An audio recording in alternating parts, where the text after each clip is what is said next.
वाढ होत आहे।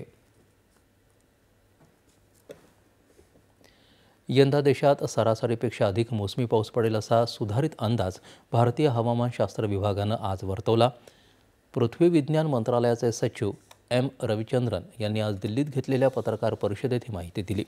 यामुळे खरीपाचं पीक अधिक येईल, जलसिंचनावरचा ताण कमी होईल आणि पर्यायानं ग्रामीण अर्थव्यवस्थेला चालना मिळेल असा अंदाज त्यांनी व्यक्त केला आहे।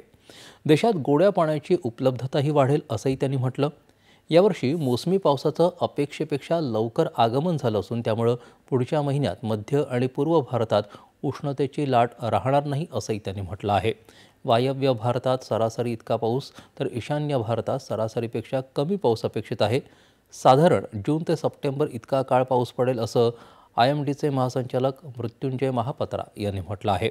106% पाऊस पडेल असा अंदाजही त्यांनी व्यक्त केला।